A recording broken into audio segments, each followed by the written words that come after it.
télévision de Vivre Ensemble. C'est un rendez-vous. Vivre Ensemble, lundi 19h sur TV Rogers.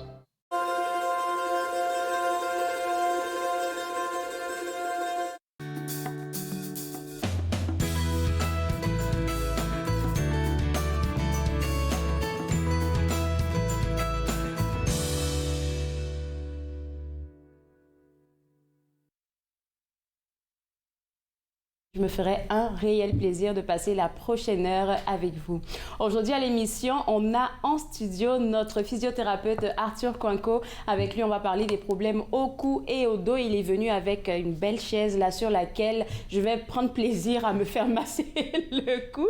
On va aussi discuter des programmes scolaires du côté du Musée canadien de la nature. Et tout de suite pour commencer, on va parler du lien entre la consommation de substances et la santé mentale et bien plus encore par rapport à comment les jeunes peuvent se préserver dans la mesure du possible de la consommation excessive de substances. Avec moi, la directrice générale de l'organisme Jeunesse sans drogue. Et vu que c'est la rentrée, Chantal, je me suis dit qu'on pourrait rappeler un peu et aux jeunes et aux parents qui nous regardent la mission de Jeunesse sans drogue.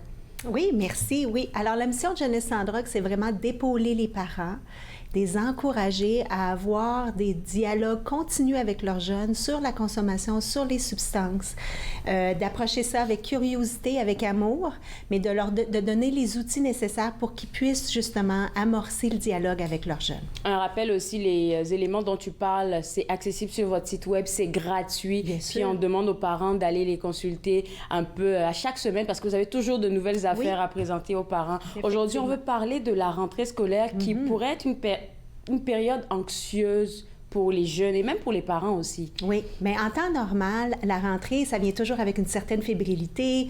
On a un nouveau sac, on a des nouveaux amis, j'adorais on a des nouvelles classes, des nouveaux vêtements. Donc, ça vient avec une certaine fébrilité. Mais là, on additionne peut-être une couche qui peut amener une certaine angoisse ou un certain stress additionnel chez les jeunes. Ou est-ce que là, on retourne en présentiel, les mesures sanitaires sont allégées, le port du masque n'est plus là. Donc, tout à coup, on immerse le jeune en présentiel et ça peut amener une source de stress additionnel dans une période qui, habituellement, amène son lot de stress aussi. Et comment tu penses qu'un parent devrait gérer ça? Surtout le fait que pour un parent, par exemple, qui a un jeune qui avait 14 ans quand la COVID a commencé et qui maintenant est rendu à 16 ans, l'âge même où est-ce qu'il découvre des affaires, ça doit être un peu difficile pour les parents et même pour le jeune aussi. Et pour le jeune aussi. Mais je pense qu'à la base, de toute façon, le stress, c'est normal. Donc, qu'on puisse normaliser le stress, qu'on n'en fasse pas un drame, mais en même temps, il faut reconnaître qu'on est dans un contexte qui est spécial. C'est extraordinaire ce qu'on vit maintenant. Oui. Donc, aller à la rencontre de son jeune, essayer de dire, est-ce que tu es stressé? Parce que moi, puis avouer encore là, se rendre authentique dans cette approche, dire, sais-tu quoi, moi, je suis un peu stressée pour toi, puis je sais pas si je fais les bonnes choses, etc. Donc, être capable de reconnaître ça, mais de dire, je pense que c'est normal, puis d'en parler avec son jeune, puis de lui demander si, juste, parce que peut-être que dans le fond, il n'est pas stressé du tout. Puis nous, on se fait une montagne avec ça, puis on se dit, oh mon Dieu. Donc, il faut peut-être en parler, puis dire, allez valider, comment te sens-tu, puis être à l'affût. Parce que c'est normal que le jeune, dans les 2-3 premières semaines d'école, soit un peu stressé, mais si on voit que tout à coup, ce stress-là ne s'allège pas, que notre jeune continue à avoir de l'angoisse un petit peu plus accentuée que ce qu'on voit, bien, c'est peut-être un petit peu un facteur de risque qu'il faut aller reconnaître puis aller l'appuyer, puis demander à son jeune comment je peux faire, justement, pour t'aider. Pour t'aider. Il ne faut pas justement penser directement solution et puis imposer nos solutions aux jeunes. Exactement. Dire, c'est sûr que c'est plus facile si on a déjà des pistes de solutions d'amorcer dans notre tête, mais d'aller à la rencontre du jeune puis dire, comment je peux faire pour t'aider? Je vois que tu es tout le temps en retard le matin pour aller à l'école. Y a-t-il une raison? Est-ce que c'est parce que votre jeune est stressé puis il veut pas y aller, puis il essaye d'allonger le moment le plus longtemps possible pour pas partir de la maison, ou c'est juste parce qu'il manque d'organisation? Y a-tu moyen que je t'aille? Je peux-tu te réveiller 15 minutes plus tôt? On peut-tu décider ton linge avant? Mais juste aller explorer avec lui ou elle des pistes de solutions, mais lui demander, puis qu'ils fassent un bout de chemin. C'est une façon aussi de développer l'autonomie chez notre jeune, de dire, ben toi, qu'est-ce que tu en penses? Comment je pourrais t'appuyer, justement? Je pense que ça, c'est un message pour les parents qui, c'est pas mauvais, hein, qui aiment beaucoup couver. Puis moi, je sais que je serais comme ça. Je suis comme ça avec mes neveux, j'imagine pas avec mes propres enfants. Vraiment des parents qui aiment couver, qui ont des solutions toutes préparées. OK, c'est ça que tu dois faire parce que ça va t'aider. Mais toi, tu viens avec une approche de proposition. Je te propose des solutions et à toi de choisir. Oui, mais même là, avant même de proposer, c'est toi, qu'est-ce que tu en penses? On a parlé avant, dans d'autres chroniques, de comment on développe la résilience. Alors, oui. Alors, une façon de développer la résilience, c'est d'aller à la rencontre du jeune et lui demander, lui, ses solutions. On va garder la résilience pour après la pause. Vous regardez Entre nous, exclusivement sur les ondes de TV Rogers.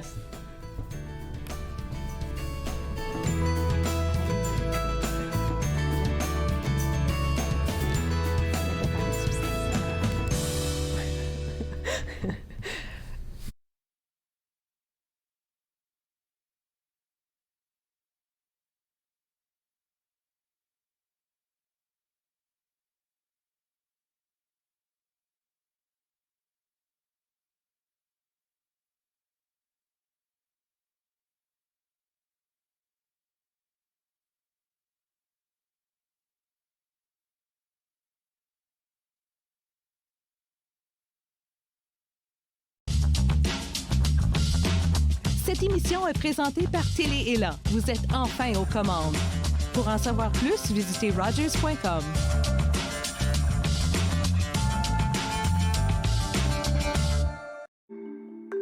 Mettons que ma jeunesse n'était pas sans drogue.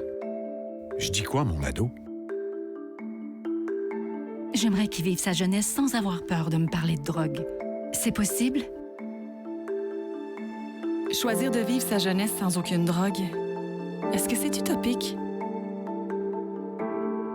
Des questions au sujet des jeunes et de la drogue. Jeunesse sans drogue, Canada. L'industrie canadienne du cinéma et de la télévision a besoin d'une main-d'œuvre plus diversifiée, qui offre plus de possibilités aux personnes noires, autochtones et de couleur. Embaucherdiversité.com est là pour ça. Que vous soyez débutant ou expérimenté dans le métier ou à la recherche de talent, Embaucherdiversité.com vous connecte avec les bonnes personnes, du scénario au développement et de la production à la commercialisation en passant par la distribution. Embaucherdiversité.com. Ensemble pour une industrie plus forte. Cette semaine, à Nathan parle avec Rachel Proux-McMahon. On parle de la beauté dans notre quarantaine et avec Marcel Brault, on parle politique comme d'habitude.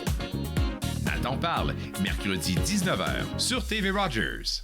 C'est de détecter les facteurs de risque pour pas que, justement, les facteurs de risque amènent à une consommation problématique. Parce que ça peut être des petits signes pour les parents de dire est-ce qu'il y a un problème ou pas, ou est-ce que ce sont des rites de passage qui sont normaux. On a parlé plus tôt avant de dire « Oh mon Dieu, mon jeune doit avoir beaucoup de stress », allez valider, est-ce que c'est beaucoup de stress? Mais quand je parlais plus tôt, tout à coup, l'angoisse demeure malgré le fait que là, il devrait être habitué d'aller à l'école. Ça fait une couple de semaines. Je sens que, les amis changent, les habitudes changent, la routine change. Et j'ai des inquiétudes par rapport à mon jeune, mais ça peut être des signes que ça peut bifurquer vers une consommation problématique parce que pour pallier à justement un stress accru, un jeune peut décider que tiens, je vais prendre du cannabis, ça me calme les nerfs, puis ça m'aide à être plus à l'aise dans des situations sociales. Donc, être capable de reconnaître ça chez les parents, puis j'invite les parents à venir sur notre site pour voir quels sont ces facteurs de risque-là, puis d'identifier ça pour aller justement voir avec le jeune s'il y a matière à ce que ça glisse vers une consommation problématique pour éviter ça. Il y a une publicité qui passe souvent sur les ondes de TV Rogers que j'aime beaucoup, c'est votre campagne Continue de jaser. Je ne sais pas si je le dis bien. Oui. Continue de jaser parce que il faudrait qu'on le dise, les adolescents, souvent, c'est comme s'il y a une barrière entre eux et les parents n'arrivent pas à passer le cap pour avoir ce genre de discussion avec eux. Mais encore là, c'est une perception du parent. Parce que quand on demande aux jeunes... Okay. Oui, bien, je veux dire, je le vis quotidiennement. Je sais qu'on a l'impression qu'on parle dans le vide. Cependant, quand on demande aux jeunes quelles sont vos sources privilégiées d'informations quand vient à la consommation de substances et de substances, les sources qu'ils vont croire crédibles sont les parents et l'école, avant les médias sociaux, avant les amis. Bonne information. Mais, donc, dans 63% des cas, les jeunes vont dire, bien, je crois que quand mes parents me parlent de consommation, ça vient d'une source crédible. Alors, puis quand on demande aussi aux enfants, qu'est-ce qui t'empêcherait de consommer? Ils disent souvent, une des raisons, c'est « je ne veux pas inquiéter mon parent ». Donc, si on était capable de parler de ça, de dire « je m'inquiète de ta santé », pas « tu vas me décevoir », pas avec jugement, c'est juste « je suis inquiet parce que je pense qu'il y a des risques pour ta santé, puis je veux que tu sois le plus en santé, le plus heureux possible ». Donc, être capable d'aller semer ça pour que l'enfant puisse prendre des choix informés à la suite de ça, ça va aider justement à prendre des bonnes décisions. Je me rappelle d'un exemple que tu as donné durant une chronique, c'était de parler, par exemple, si on a vu des statistiques ou même des éléments sur Jeunesse sans drogue, de présenter ça aux jeunes. « Oh, tu vois, j'ai entendu parler de ça ou de telle affaire, qu'est-ce que toi tu en penses? » Ça pourrait envoyer la conversation et puis créer ce lien de confiance-là avec le jeune. Oui, on n'est pas obligé de personnaliser, on n'est pas obligé d'aller directement et dire « toi, est-ce que tu en prends? Tes amis, est-ce que tu en prends? » On peut dire, moi, j'ai appris, par exemple, que 17% des jeunes en 9e année ont tenté d'essayer du cannabis. Est-ce que toi, tu vois ça dans ton entourage? Qu'est-ce que ça te dit, cette statistique-là? Tu trouves-tu que ça représente, toi, ton vécu? On n'indexe pas. Oui, non, exactement. Donc, être capable d'en parler en toute ouverture pour que quand ça va devenir personnalisé, il va avoir déjà eu une espèce de base de confiance qui s'est créée où est-ce que le jeune sait qu'on peut en parler en toute ouverture. Alors, comment un parent pourrait... quels sont les outils que tu peux partager à un parent pour, je vais dire, développer la résilience chez le jeune? Déjà, la résilience par rapport à sa propre consommation et aussi à son entourage, parce que rendu à l'adolescence, là, faudrait pas qu'on se mente. Il y a tes amis qui vont te dire hey, que tu pourrais essayer, c'est le fun. Oui. Surtout que maintenant, il y a des... Comment ils appellent? C'est des pour vapoter, oui. Les vapoter. Ou est-ce qu'il y a une grosse teneur en THC? C'est vraiment ça. On pourra en parler. On a une autre chronique. Okay. Mais je pense que c'est important que les parents fassent valoir leurs attentes par rapport aux jeunes, puis qu'ils soient très précis, qu'on soit capable de... C'est pas parce qu'on donne des balises à nos jeunes qu'on va les contraindre ou qu'on va être trop autoritaire. C'est important que les jeunes savent, OK, voici l'espace dans lequel c'est correct. Puis d'où le fait que les gens vont dire, je vais inquiéter mon parent si je ne fais pas X, mais il faut qu'on ait défini c'est quoi. Donc, je m'attends à, quand tu vas à une fête, je veux savoir où tu es, je veux savoir à quelle heure tu vas rentrer, je veux savoir comment tu vas rentrer. Peut-être pendant la fête, je vais te texter, je m'attends à ce que tu répondes. Qu'on soit capable de vraiment mettre sur papier de façon... Oui, mais sur papier, mais ce que je veux dire, c'est de façon très claire, voici mes attentes.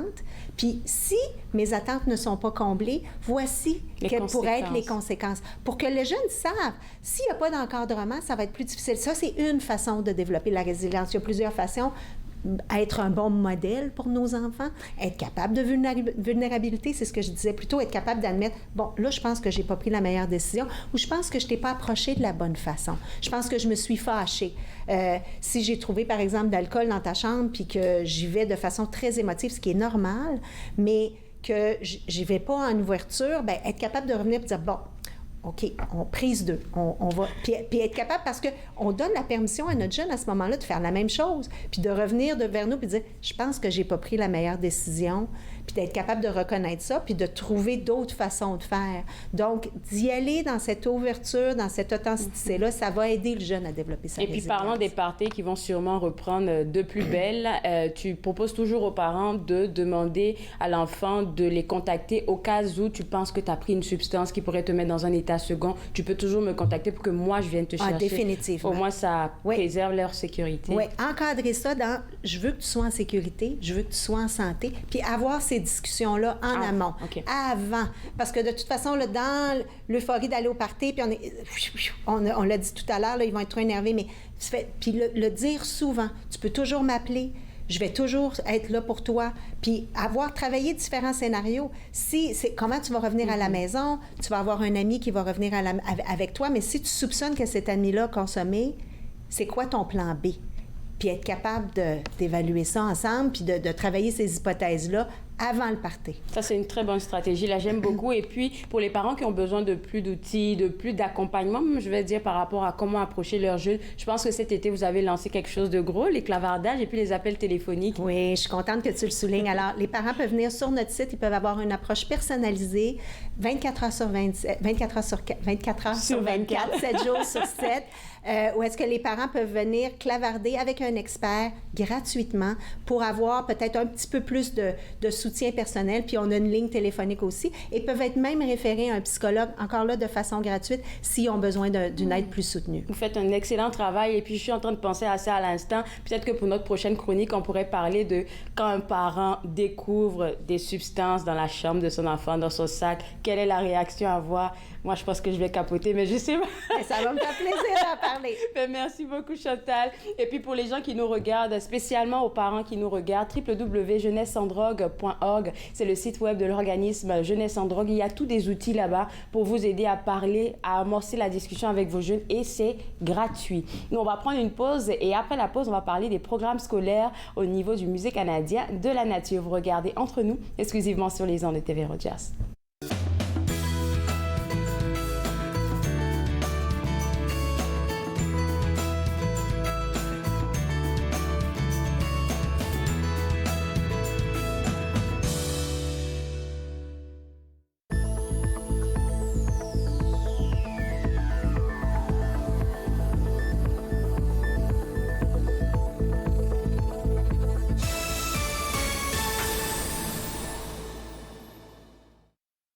Ici Jean-Marie Vianney. À chaque semaine, je vous ferai découvrir des personnalités provenant de différents milieux.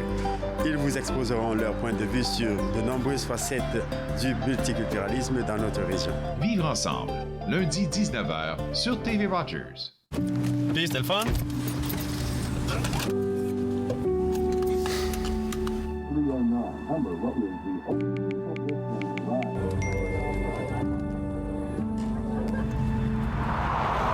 Regarde l'auto.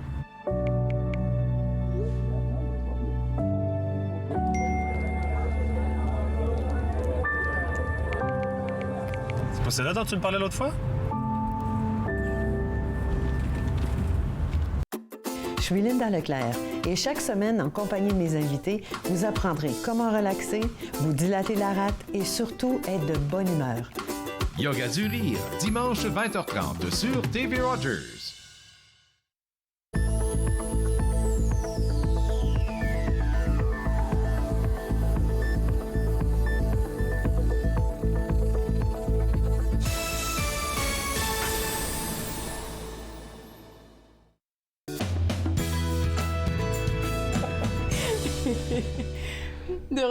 De retour entre nous, exclusivement sur les ondes de TV Rogers. On parle maintenant des programmes scolaires au Musée canadien de la nature et avec moi, Marcus Winchester, qui est le chef des programmes d'éducation au musée. Marcus, ça fait 2 ans qu'on se voit en virtuel et en fait, on peut se voir en vrai. Je vais dire ça à tous mes invités parce que je suis tellement contente. Et tu sais, j'ai envie de te demander une question que j'avais jamais demandé avant. Comment tu es devenu comme éducateur? Comment t'es arrivé là? Alors, c'est différent pour tous nos éducateurs au musée, évidemment. Pour moi, personnellement, c'était la synthèse de plusieurs passions. J'ai étudié en éducation pour devenir enseignant, mais le secteur formel, ça ne m'intéressait pas tellement. Je comprends. Je suis en théâtre communautaire depuis que je suis très petit. Donc, pour moi, la performance, avoir un public, ça m'intéressait beaucoup. Et j'ai adoré la nature, la science pendant toute ma vie. Donc pour moi, c'est l'intersection de l'éducation, de travailler avec les jeunes, la science et la nature et avoir l'opportunité de parler à un public. Ouais. Donc, avec toutes ces passions-là, tu as créé un travail. Oui, c'est ça. Je suis tellement chanceux. Je suis là où je me sens très bien à l'aise. Et puis, en tant que chef des programmes, je pense que tu as un regard aussi sur les programmes qu'on offre aux jeunes qui viennent vous rencontrer. Et voilà, donc ce que nous faisons au musée, c'est de travailler avec le secteur formel d'éducation, avec des enseignants et des enseignantes pour aller combler leurs besoins et trouver quelle est la valeur que le musée peut apporter à ce besoin. Alors, les programmes scolaires au musée, ce n'est pas nécessairement des programmes taille unique. C'est vraiment qu'est-ce qui est spécial, qu'est-ce que le Musée national d'histoire naturelle du Canada peut apporter à votre classe. Et puis là, on parle un peu, on a des pierres ici, on va en parler un peu plus tard. Ça, c'est un peu de la science là. Puis la science vécue en classe, c'est pas pareil que d'aller faire une expérience, par exemple, au musée. Ça n'a pas rapport, c'est comme deux affaires différentes. Je pense que ça donne le goût aux jeunes là, de participer au cours. Vous avez bien expliqué ça. Écoute, je ne suis pas enseignant. Mon objectif, ce n'est pas d'offrir une leçon qui remplace ce que fait une enseignante, parce que ça, c'est une relation à long terme. C'est vrai. Ce que nous avons, c'est une heure précieuse, 45 minutes à une heure. Pincée de sel. Oui. Et donc, une instruction, ça ne sert à rien. Mais la piqûre de la curiosité, aller provoquer l'enfant à en vouloir savoir plus. Ça, c'est quelque chose qu'on est capable de faire. Et oui, que ça soit un spécimen, ça n'a rien à voir avec le spécimen. C'est avec l'intérêt, c'est avec le côté de l'esprit, la volonté d'apprendre. Ça, c'est au sein de l'enfant. Et ça, c'est la relation que nous sommes capables de livrer à l'intérieur d'une heure. Et puis au musée, à l'intérieur d'une heure, parce que j'allais poser une question, c'est bon de savoir que c'est présenté en 60 minutes. Et ce que je trouve intéressant, c'est que durant la COVID, on va dire ça, tous les musées ont dû se virer de bord avec le virtuel. Vous, au Musée canadien de la nature, vous faites ça de manière extraordinaire. Moi, j'ai pu te voir, je pense que c'est la saison précédente, j'ai vécu en temps réel là, un atelier virtuel que tu nous présentais sur les roches. Et là, maintenant, il faut dire que les ateliers reprennent et en virtuel et en personne. Oui, sans sachant exactement comment le public, s'ils vont retourner ou non. On a les deux options toujours. On a des ateliers en personne, sur place, sur le musée. On vous attend pour faire des expériences en personne avec du matériel que vous allez pouvoir toucher, explorer. Et on a ces ateliers virtuels qui sont vraiment haut de gamme. On s'est demandé la question, qu'est-ce que nous pouvons faire sur caméra que nous ne pouvions pas faire en personne? C'est un accès à des spécimens plus précieux, plus fragiles. On a des microscopes numériques. Donc, on est capable d'aller de très proche pour offrir une expérience qui est à la mesure du virtuel. Ouais. Qui peut-être dépasse dans certains aspects ce que nous sommes capables de faire en personne. Oui, définitivement. Et puis bon, je veux savoir aussi, vu qu'il y a l'option virtuelle, ça veut dire que toutes les écoles au Canada entier peuvent avoir accès à ça. On est tellement fiers que notre musée national soit finalement un musée national et non régional. Moi, je suis de Montréal. Je n'ai jamais entendu parler du Musée canadien de la nature avant que je me déplace à Ottawa. Oui. Et c'est une grande fierté pour nous de pouvoir aller chercher des élèves au Saskatchewan, au Nunavut, à la Terre-Neuve. C'est extraordinaire. Donc, il n'y a pas un atelier qui est meilleur que l'autre. L'atelier virtuel, il a son petit piquant. L'atelier aussi en personne aussi a son petit piquant. Donc, dépendamment de qu'est-ce qu'on veut, on sera servi. Oui. Alors, que vous soyez à l'extérieur de la ville d'Ottawa ou si vous voulez une expérience très facile, sans un autobus scolaire, la location et tout, et les formulaires de permission, le virtuel, ça comble vos besoins. Pour les ateliers en personne, évidemment, c'est une journée complète au musée normalement, avec l'expérience dans les galeries, avec un éducateur qui peut vous interpréter et apporter une certaine qualité d'expérience très spéciale. Et nos ateliers, par rapport aux ateliers pré-COVID, nos ateliers en personne prennent place dans les galeries et non dans une salle de classe dans le sous-sol du musée. Donc, on s'est dit, si vous allez venir au musée, il faut quelque chose de plus pour vous. C'est parce que vous voulez voir le musée. Oui, c'est ça. Vous avez bien fait ça. Et puis, pour les ateliers sur place, on peut le voir sur le site web. Il y a 2 ateliers. Le premier, c'est Habitat Arctique. On parle de quoi dans cet atelier-là? Donc, le Musée canadien de la nature, nous sommes des experts dans le monde sur la recherche arctique. Alors, nous allons... Oui, nous sommes des experts. Donc, cet atelier-là, c'est pour les élèves primairement de quatrième année ou deuxième cycle du primaire, comme on dit au Québec. Et ça explore les interrelations entre les animaux arctiques, les prédateurs, les proies, les adaptations au froid et les adaptations pour survivre une attaque d'un prédateur ou comment attraper une proie avec le camouflage ou avec une fourrure épaisse pour se garder au chaud. Donc, toutes sortes de belles adaptations fascinantes. Les élèves vont pouvoir explorer la galerie de l'Arctique ainsi que des spécimens. Ils vont faire des activités sur une grande carte du Nord. C'est très fascinant. Est-ce qu'il y a des vidéos? Parce que souvent, au musée, vous savez, vous avez des petites capsules vidéo que les gens peuvent regarder. Ils auront accès à ça aussi? Dans le contexte du virtuel, on s'en sert beaucoup d'audiovisuel, des médias comme ça. Pour les ateliers sur place, l'emphase, évidemment, c'est sur le tangible, le réel, les spécimens. On minimise...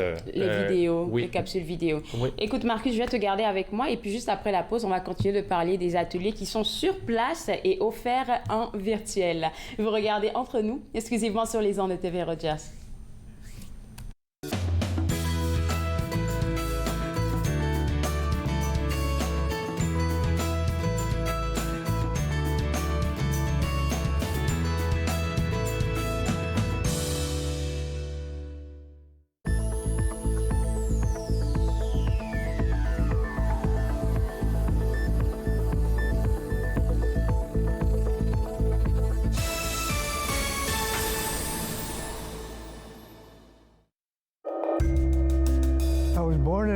Je suis né sur le territoire de la Première Nation Musqueam et j'ai été élevé par ma mère qui me parlait Nkaminem.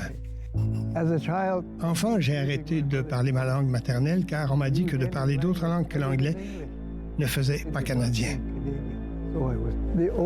Les aînés me sont apparus en rêve. Ils m'ont rappelé qui je suis et d'où je viens. Je me suis alors réveillé. Mes racines sont solides et je ne suis plus un locuteur silencieux.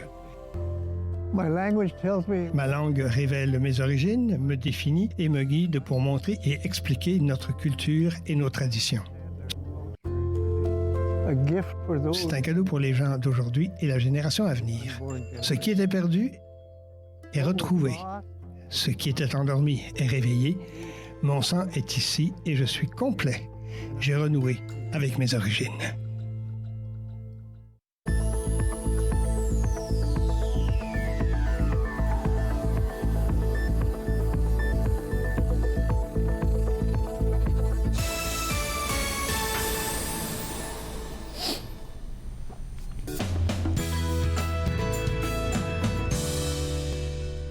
De retour Entre nous, exclusivement sur les ondes de TV Rogers, on parle toujours des programmes scolaires offerts par le Musée canadien de la nature et il y en a deux. On a des ateliers qui se font sur place et des ateliers qui se font en virtuel. Le premier atelier dont j'ai parlé avec Marcus Winchester, qui est chef des programmes d'éducation au musée, c'est Habitat Arctique. Et le deuxième dont on va parler, qui est un atelier sur place, c'est l'expérience du bassin de découverte. Et lui, c'est un atelier qui est mixte parce qu'il peut s'offrir en virtuel et en présence. Oui. Grand ce qui est du nouveau au musée depuis le mois de février, c'est un grand bassin qui représente un habitat pacifique de la côte, donc les cuvettes de marée. C'est un bassin plein d'animaux, des invertébrés, donc des anémones, des oursins, des étoiles de mer, des crabes. C'est merveilleux. Honnêtement, c'est merveilleux, dans le vrai sens du mot. Je l'ai vu en virtuel pour rendre les gens jaloux. Donc, les écoles, si vous êtes dans la région, vous pouvez venir pour avoir cette expérience au bassin avec nous. On va parler de ces animaux-là. C'est offert pour toutes les années scolaires, de la maternelle à la 12e année, et nous sommes capables d'ajuster le contenu pour vous. Et ça donne l'opportunité de se poser la question, comment est-ce que ces animaux sont semblables à nous et parce qu'ils apparaissent, ils nous semblent inoffensifs, comme par exemple les étoiles de mer les ici. Étoiles de mer. Ouais, les étoiles de mer, ça vit comment? Ça mange quoi? Ça mange quoi? Ils ont ils n'ont pas du tout notre même apparence, mais ça mange, ça bouge, ça doit prendre de l'eau, ça doit prendre de l'oxygène. Donc, nous avons les mêmes besoins essentiels et donc nous sommes liés, nous sommes interconnectés. Donc, quelle est la relation pour un élève de la Saskatchewan avec une étoile de mer? C'est quelque chose que nous pouvons explorer ensemble. Parce qu'en bout de ligne, nous partageons la même planète. La même planète, oui. La même eau, l'air est commune, donc nous sommes interconnectés. Et c'est à travers ces animaux merveilleux, mais un petit peu étranges, que nous sommes capables d'explorer ce concept-là. Donc, ça, c'est un atelier qui est fait en personne, mais aussi, on peut explorer le bassin virtuellement. Virtuellement, oui. Et juste pour les gens qui nous regardent, quand cet atelier sur le bassin est offert sur place, il s'intitule « Expérience du bassin découverte », mais quand il est en virtuel, il s'appelle « Aventure en bord de mer », juste pour que vous puissiez faire la différence. Merci. Là, on va parler maintenant des ateliers virtuels et on parle de l'exploration des roches et des minéraux qu'on a ici. Alors, pour moi, ça a été un trajet difficile à apprendre comment aimer les roches et les minéraux. Je l'avoue, ce n'est pas en vie, ce n'est pas aussi excitant qu'un beau mammifère, comme un ours polaire. Alors, c'est quoi la valeur d'expériencer avec des roches et des minéraux? J'ai appris que l'histoire de notre planète est racontée à travers les roches et les minéraux, qu'on peut se voir comme étant partie de la grande histoire de notre planète. Donc, si nous prenons par exemple cette roche ici... Je la trouve vraiment belle, celle-là. Oh, qu'elle est belle. Oui. C'est un grès. C'est fait à partir de petits grains de sable. Et chaque grain de sable à l'intérieur faisait partie d'une autre roche auparavant.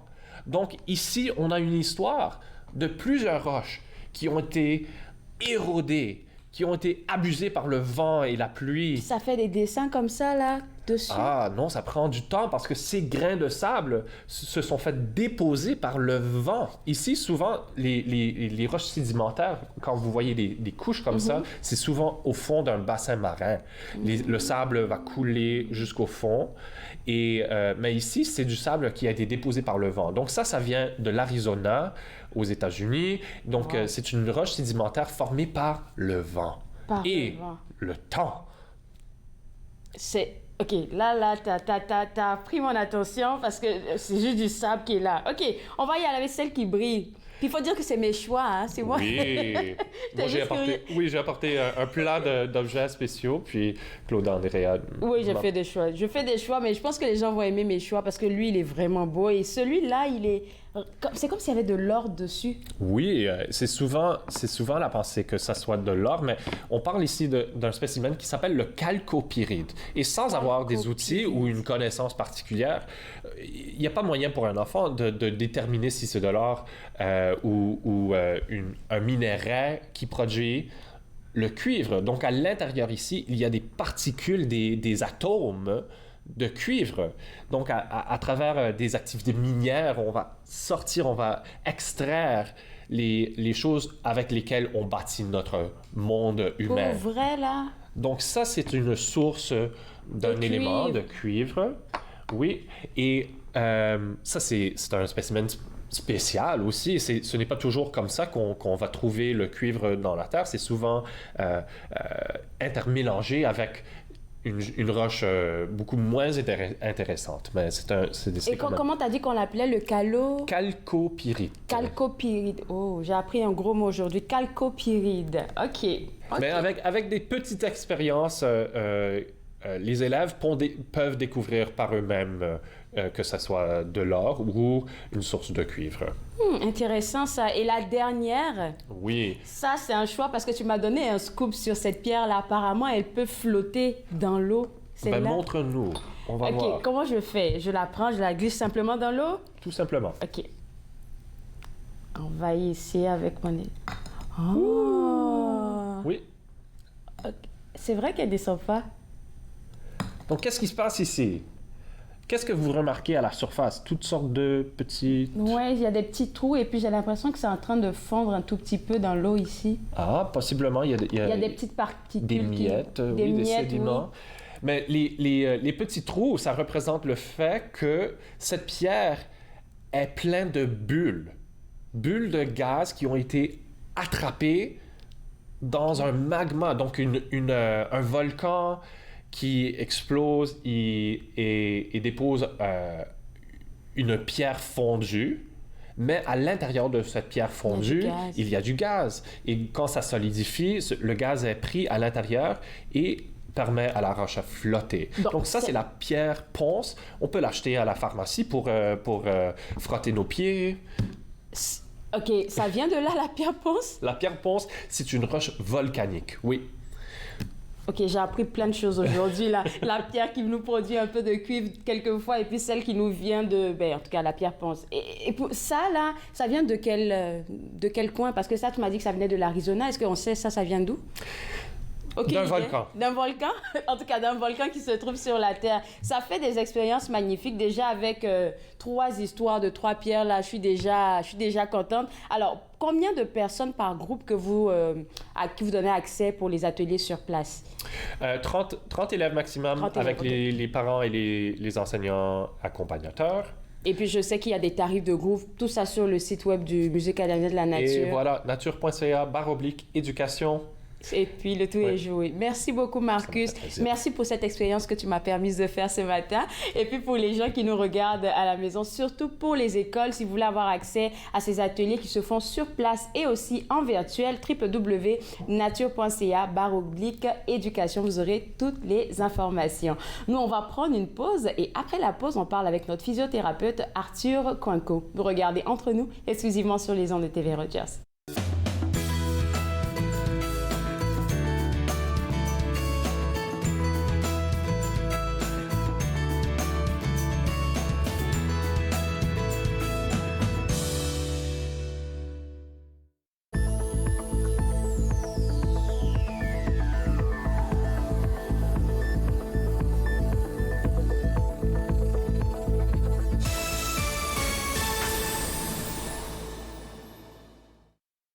Bonjour, je m'appelle Michel Prévost, je suis un historien et archiviste, président de la Société d'histoire de l'Outaouais et j'ai le plaisir, avec les émissions Promenade dans le temps, de vous faire découvrir le riche patrimoine d'Ottawa, de Gatineau, de l'Est ontarien et de l'Outaouais.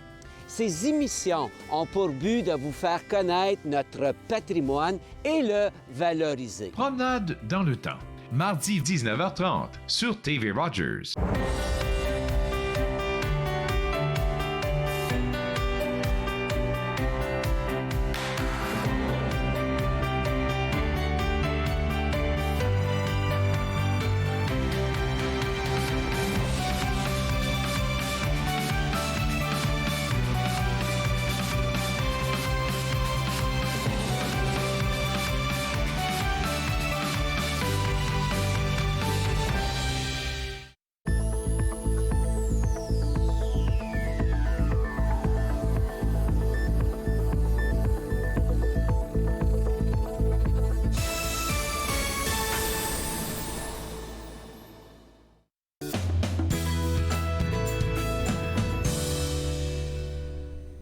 De retour entre nous exclusivement sur les ondes de TV Rogers, on parle des problèmes liés au cou et aussi au dos avec notre physiothérapeute Arthur Coinco. Mais Arthur, tu me disais tantôt que notre sujet d'aujourd'hui a un lien avec ma première invitée qui parlait du stress et aussi le deuxième invité qui parlait des roches.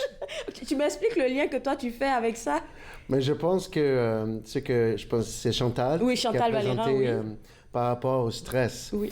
Et la plupart des personnes qui retournent au travail, peut-être ils ont du stress parce qu'ils vont être avec des autres personnes. Oui. Et le stress a un impact énorme sur les muscles et sur la tension. Et c'est pour cette raison qu'il y a un lien. Et pour celle de Marcus, parce qu'avec les roches, j'ai entendu, parce qu'avec même notre corps, on peut avoir des blessures, soit avec un trauma ou avec des mouvements répétitifs, oui. Mais aussi pour les personnes qui travaillent devant l'ordinateur, c'est la posture. Et avec la mauvaise posture, avec le temps, comme les roches, alors les os vont avoir des dégénérescences. Et puis, ils vont être raides, hein? C'est ça. Et c'est pour ça qu'aujourd'hui, je veux te montrer des exercices à faire pour éviter d'avoir ces problèmes-là. Alors, les exercices, c'est toujours après la pause qu'on le fait. On a Mini Arthur qui est là en studio avec nous. Et avec toi, on fait toujours un peu d'anatomie pour nous expliquer les différents problèmes, d'où ça vient et tout. Exact. Alors, j'ai le Mini Arthur, mais j'ai aussi... ça, c'est la colonne vertébrale. On voit ça. Alors, c'est important de noter qu'avec la colonne vertébrale, ça divise en des différentes sections. Alors, on a la section cervicale, ça c'est pour le cou. Ensuite, la section thoracique. Thoracique, OK. Ouais, et ça c'est pour les côtes, qui attachent les côtes. Et aussi en bas, le bas du dos. Oui, c'est ça, c'est la colonne lombaire. Lombaire. OK, lombaire. Et c'est important parce que les différentes régions, cervicales, thoraciques et lombaires, ils ont un rôle spécifique. Par exemple, pour le rôle de cervical, c'est pour bouger le cou. OK? De tourner le cou, de regarder en haut, en bas. Exact. Mais il y a une place où la partie en bas de cervical s'attache à la partie en haut de thoracique. Et la cage thoracique, okay, avec les côtes, OK? Alors, ces os, ils s'attachent aux colonnes thoraciques. Et c'est important parce que ça protège tous les organes. Qui sont à l'intérieur. Et c'est ça. Mais il n'y a pas beaucoup de mouvements de flexion, extension, mais plus de rotation. Donc, le lombaire est vraiment demandé la plupart du temps. Exact. Alors, la partie plus lombaire, alors, on est assis sur une chaise. Et si on passe trop de temps assis, ça peut impliquer des problèmes dans le lombaire. Et entre le cervical et thoracique, et entre thoracique et lombaire, c'est là où il y a des points vulnérables. Alors, quand tu as parlé de stress, là, je trouve ça que c'est intéressant, surtout pour le côté cervical, parce que toute la pression, déjà même quand on est assis devant l'ordinateur, oui, on peut avoir mal à la hanche, mais c'est souvent les épaules, tu vois, parce que on est tout le temps comme ça. C'est ça, exact. Alors, si on passe trop de temps assis, alors notre corps développe une posture qui est plus confortable, qui est plus efficace, mais avec le temps, ce n'est pas la bonne posture. Et ça va mettre plus de stress dans certains muscles qui sont pas, c'est pas leur rôle d'être comme ça. Alors, leur rôle, c'est plus de la mobilité, de se bouger. Et s'ils se restent dans une position statique, là, ils vont avoir plus de problèmes de tension musculaire. Le stress, comme on a parlé avant, ça va causer de tension, dans les muscles qui s'attachent de cou jusqu'aux épaules. Ça tire les épaules en avant comme ça. Si on a des tensions ici, si on travaille devant nous comme ça raccourcit les muscles en avant, ça tire les muscles en arrière et ça cause des problèmes quand on sort de notre travail et on essaie de jouer au sport. Oui, surtout si on ne fait pas d'échauffement. Tu dis toujours de faire de l'échauffement pour quoi que ce soit. C'est ça, exact. Alors, dans le milieu, là, mais c'est vrai qu'on va faire des exercices un peu plus tard. Le cervical, oui, peut-être qu'on peut faire des mouvements par rapport au cou et tout. Mais dans le milieu, qu'est-ce qu'on peut faire pour... Ça, c'est une bonne question. Alors, comme j'ai parlé avant, c'est la cage thoracique qui s'entoure... cette région, organes, exact, qui protège les organes. Mais le mouvement de flexion et d'extension, c'est moins que dans la partie cervicale et lombaire. Alors, pour cette partie, c'est plus la rotation. Alors, on va montrer des exercices de se tourner à droite ou de tourner à gauche. Mais ça, c'est important parce que si on reste devant nous, assis on ne fait pas beaucoup de rotation. Mais si on se met dans notre auto, on cherche notre ceinture, on essaie de se tourner, de faire une rotation, on ne peut pas. Qu'est-ce qui arrive? C'est l'épaule qui prend la ceinture, tu tires et peut-être tu auras un problème. Une blessure. Exact. Alors, il doit avoir une bonne santé de notre colonne cervicale pour éviter d'avoir des problèmes au cou et au dos. Quand les gens n'ont pas une bonne routine, et puis je m'inclus là-dedans, qui font pas toujours, oui, peut-être de la marche, mais qui font pas vraiment les mouvements souvent que tu nous montres, et qu'on commence à avoir mal au cou, ça peut être quelque chose qui est passager, mais à quel moment on doit vraiment s'inquiéter et puis se dire, OK, je dois courir pour aller voir Arthur? C'est ça, bonne question aussi. Juste pour voir, OK, est-ce que j'ai autre problème? Est-ce que j'ai les maux de tête? Est-ce que, relié. est-ce que j'ai des problèmes neurologiques comme des picotements, engourdissements? Est-ce que j'ai une douleur qui se voyage? Comme ça commence au cou, mais ça continue jusqu'au doigt. Alors ça, c'est le temps de dire, peut-être je vais voir un expert ou un physio. Parce qu'on a comme le Tylenol, l'Advil, tous les autres. Ou bien le Voltaren on peut mettre ça, mais c'est juste comme des pansements. C'est pas juste de trouver la solution. Okay. Et si on passe trop de temps à attendre, ça doit être un problème. Donc, la première des choses que toi, tu fais quand tu reçois quelqu'un à la clinique, c'est de faire une évaluation clinique. C'est ça, je demande des questions, je prends une histoire, est-ce qu'il y a des autres problèmes médicaux? Ensuite, je fais une évaluation physique avec le mouvement de cou, par exemple. Ensuite, comme je touche les différentes parties, les muscles, s'il y a une augmentation de tension, et je fais mon traitement. Ensuite, je donne des exercices à faire à la maison. Et toi, si quelqu'un arrive, que tu fais tes questions et tout, et que tu commences à faire l'évaluation physique, toi, tu peux sentir qu'il y a d'autres problèmes en arrière de ce petit problème de cou, par exemple? Comme j'explique toujours, le corps, tout est relié. Tout est relié, oui. Tout est relié. Alors, si tu viens à la clinique, tu te présentes avec un problème, mais il n'y a pas de trauma, il n'y a pas comme quelque chose qui est arrivé, mais ça fait 2 semaines que j'ai essayé de lever quelque chose, ou j'ai mal tourné, ou j'ai mal dormi, ou je dors dans un autre lit, dans un hôtel. On fait juste quelque chose de différent dans ta routine. Peut-être c'était ça la cause. Oui. Et ça donne les symptômes qui sont dans une autre partie du corps. OK, Arthur, j'ai plein de bobos sur mon corps. On va en parler après la pause parce qu'on va faire des exercices et j'espère que vous allez nous accompagner. On revient juste après. Vous regardez Entre nous, exclusivement sur les ondes de TV Rogers.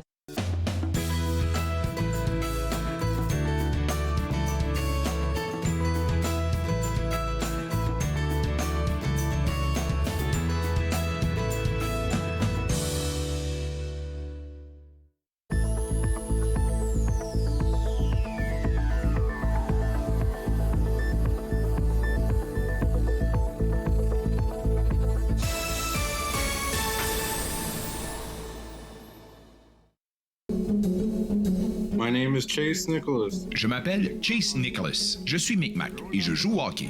Je me souviens, plus jeune, que ma famille parlait des Micmacs comme les inventeurs du hockey.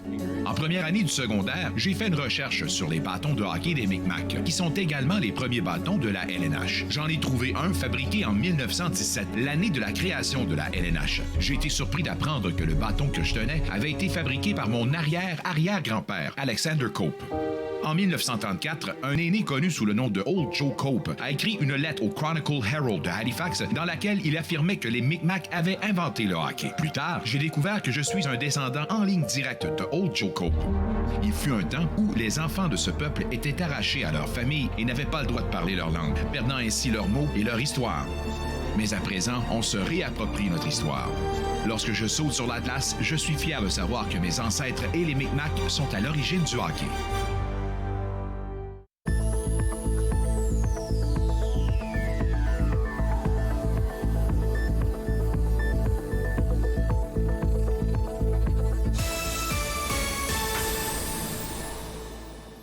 C'est vrai.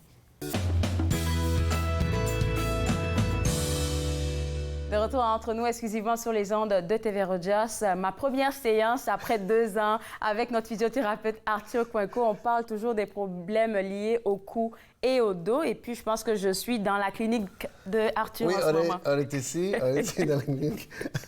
Alors, la première chose que je fais après de faire, prendre des questions et d'avoir le consentement de toucher, tout ça, de faire une évaluation du mouvement actif de cou. OK. Alors, la première chose, c'est juste, est-ce que tu peux faire des mouvements pour moi de ton cou?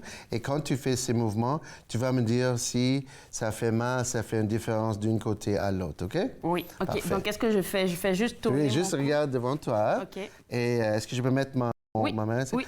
OK, regarde en bas. OK. Comme ça. OK, maintenant, regarde en haut. En haut. Excellent. OK, retourne. tourne ta tête à droite. À droite, oui, j'ai mal. Oh, t'as mal. T'as mal où? Ici, c'est vraiment le côté droit. Puis je te l'ai dit. OK, je prends note de ça. Je sais pas qu'est-ce qui se passe. Et si tu tournes à l'autre côté, à gauche? Oui, je le sens aussi. C'est comme un étirement? Oui, oui. Quand je fais à gauche, c'est un étirement. Et puis, comme ça, c'est juste une pression. Une pression. Ah, intéressant. Alors maintenant, si tu penches comme ça, comme ton oreille, oui, à gauche. Un étirement, oui, ici. Un étirement. Et l'autre direction? Juste une pression, pareil. Juste une pression, comme ça. OK, parfait. Alors, j'ai évalué tes mouvements actifs. Alors, la deuxième chose à faire, c'est moi qui fais le mouvement pour toi. Okay. Je prends note que le côté droit, ça fait mal, ça tire quand tu tournes à gauche ou quand tu penches à gauche, mais quand tu vas à droite, c'est comme un coincement. Alors, maintenant, c'est moi qui fais le mouvement. Alors, je prends ta tête comme ça, je descends comme ça, et ensuite... C'est ça, et je tourne.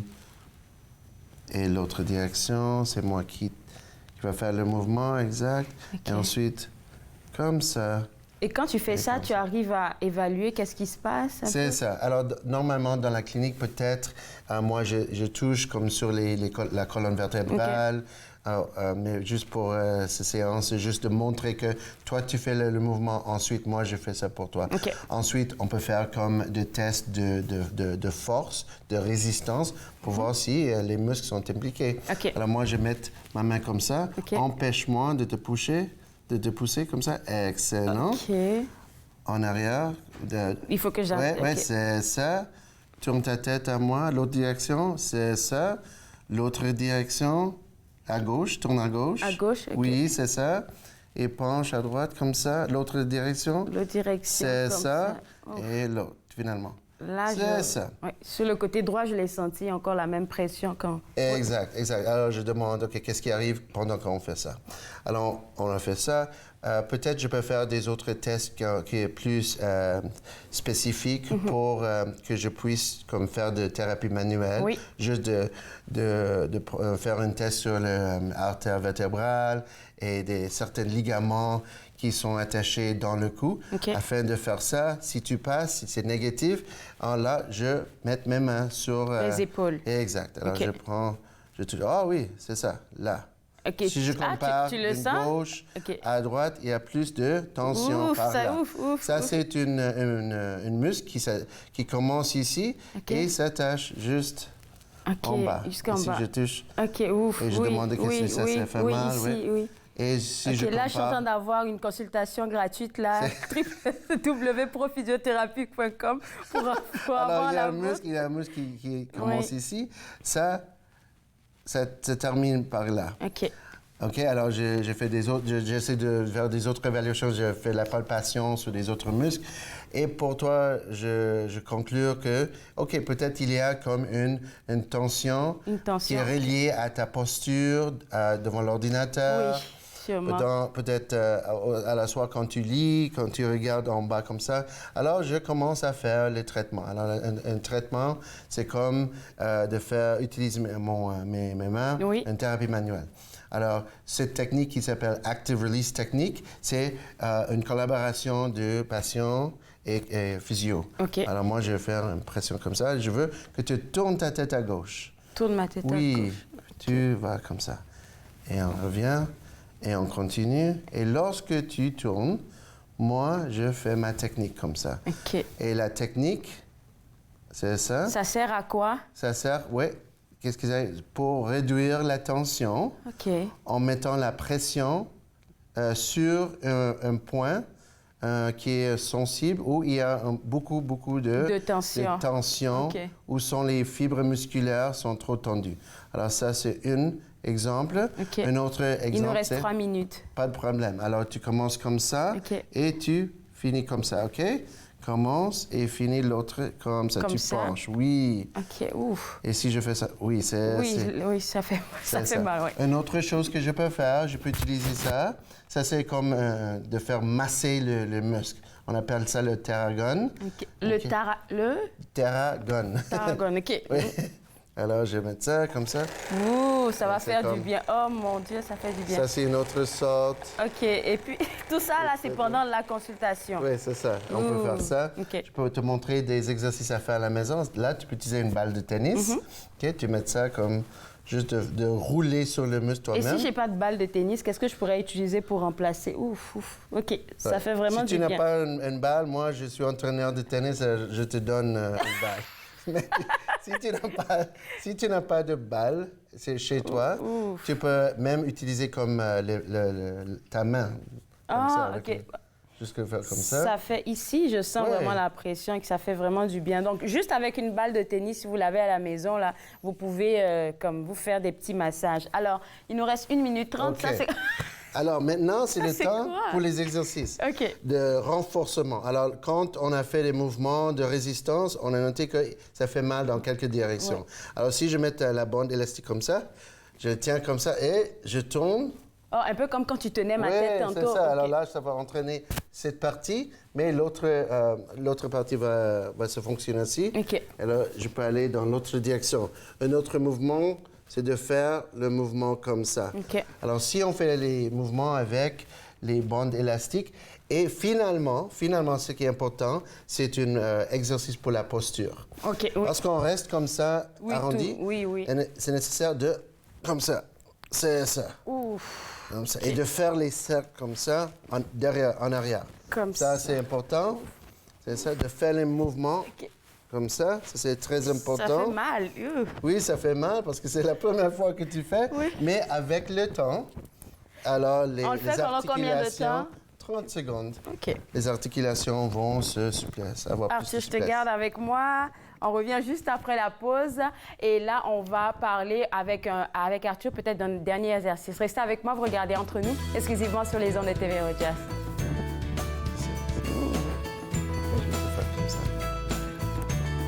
Mal.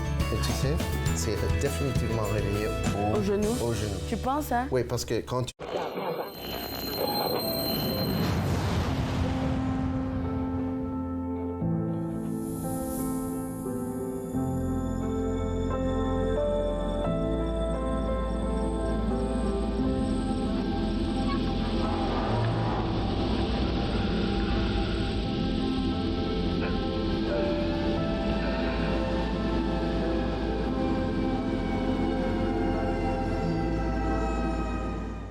Exposés, discours, conférences, c'est à Podium que vous les retrouverez. L'écriture est pour moi ma respiration. Apprendre à bien vivre avec une maladie chronique, c'est un processus.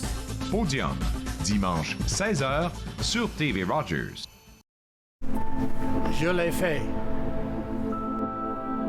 J'en ai besoin. Inaro, me le donner. Je suis vivante. En tant que donneur d'organes, vous pouvez sauver jusqu'à 8 vies et en améliorer autant que 75 autres. S'il vous plaît, visitez notre site web et engagez-vous au cadeau de la vie. Vous serez heureux de l'avoir fait. Merci. Nous avons l'honneur de pouvoir discuter avec les politiciennes et les politiciens sortants de notre région. On avait La Machine, Red Bull Crash Dice. L'entrevue de sortie du maire Jim Watson, ce soir 18h30 sur TV Rogers.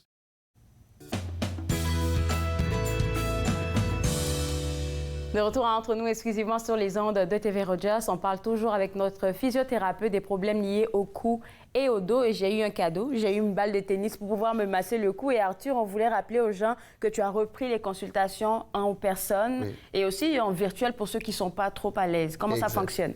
Ben là, si c'est virtuel, ils vont juste appeler notre clinique et on veut faire un rendez-vous pour faire l'évaluation et je vais leur montrer des exercices à faire.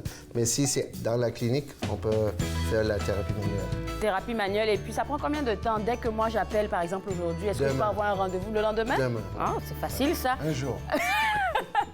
Merci beaucoup, Arthur. Et puis, merci pour le cadeau que tu m'as fait. Je vais prendre toute la journée pour me masser le cou. Et puis, vous aussi à la maison, vous avez une balle de tennis, n'hésitez pas. Et puis, comme Arthur l'a mentionné, il est possible d'avoir accès à lui en personne et aussi en virtuel. www.prophysiothérapie.com, c'est son site web.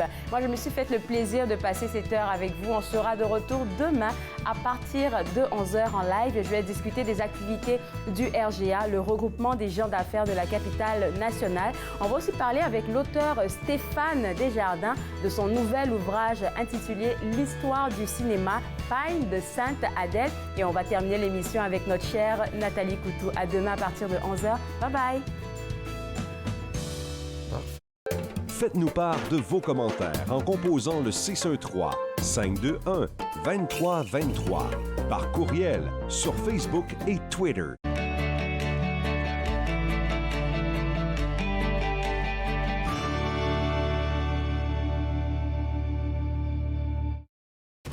Puis, c'était le fun?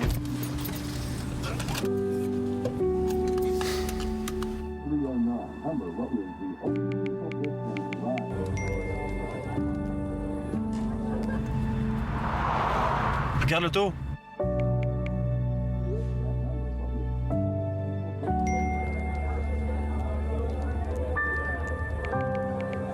C'est pas celle-là dont tu me parlais l'autre fois?